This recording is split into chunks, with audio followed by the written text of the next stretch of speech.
Good morning, everybody. Welcome back. So I'm going to Scott Selections here for Tuesday, January 25th. Before we get into today's play of the day, quick recap. Yes, we had a nice winner in college basketball with North Carolina, -4.5 at -114 on FanDuel. Game went the way that I thought it would. I thought that the Tar Heels would dominate on the glass, but not by double digits. They did. I believe they won the rebounding battle by 11.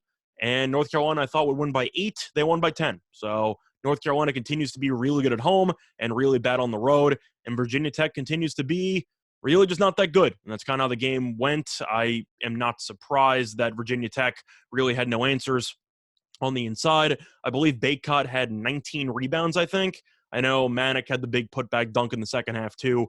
But yeah, pretty much how it goes every time Virginia Tech plays against this team. They get out-rebounded and they eventually lose. So not surprised. Look for a winner here on Tuesday. And for the play today, looking at another college basketball matchup between two Big Ten teams. In fact, a pretty important game between Michigan State and Illinois. And for this matchup, doing something a bit bold, we're going to take a Big Ten team on the road. We're taking Michigan State +5.5 at -110 on Fox Bet. Time recording of 4:15 a.m. Eastern Time. Couple reasons why I like the Spartans in the spot. First of all, despite how most Big Ten teams have played on the road, Michigan State's been phenomenal. The Spartans are 4-0 straight up and 4-0 ATS on the road this season. So I am a bit optimistic that they will not exactly shrink in this hostile environment. Plus, Illinois entering this game in pretty underwhelming form. The Illini have lost each of their last two. They lost the double overtime thriller to Purdue in a game that they were kind of lucky to even make it to overtime. They were down by double digits for the majority of the second half. And then they got absolutely killed by Maryland, of all teams, by 16 points in their last game. Now, the main reason why Illinois got killed in that game was because it was without its best player. Kofi Cockburn, I'm sure everyone knows who that is. One of the best centers, if not the best center in all of college basketball, did not play last game because of concussion protocol, and he is still questionable for this game. Now, I'm assuming since it's a couple days removed and he's still in protocol, it's not exactly going well. I cannot guarantee if he's going to play or if he won't, but the fact that he's still in protocol and has not cleared now does make it seem pretty, let's just say, concerning for Illinois potentially being without him in this matchup, which is why the line has gone from around Michigan State +6 or 6.5 to +5.5. So there has been some reaction in the markets to the potential of Coburn's absence. And if he is out, it will be a huge uphill battle for the Fighting Illini.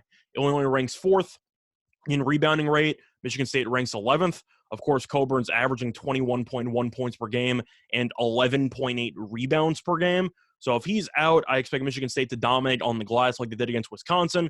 Very impressive road win there in their last game. And in that game, Michigan State out-rebounded Wisconsin 39-20. So I do think you will see the Spartans dominate on the glass if Cockburn is out.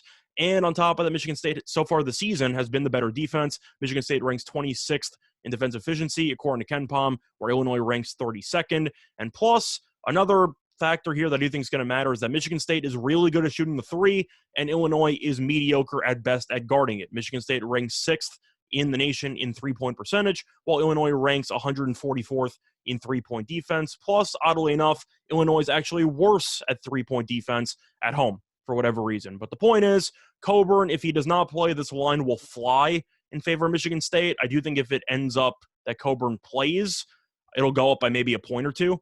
But I do think that since he's in protocol still a couple days removed, it's worth gambling on to take the Spartans +5.5, because even if he does play, I think Michigan State's good enough to compete. Illinois, I think, is a pretty good team. I'm not a big Brad Underwood guy as a coach. I think Underwood's mediocre at best. But the point is, you're going to give me 5.5 points with Izzo against a team that might be without its best player, and that is 2-2 straight up without him this season. The 2 wins were against Jackson State and Arkansas State. The 2 losses were against Marquette and Maryland. So against even mediocre competition, Illinois looked awful without Cockburn. That seems to be worth the gamble to me. So the play that once again here for Tuesday, January 25th, is going to be on Michigan State, +5.5 at -110 on Fox Bet. Bye, everyone.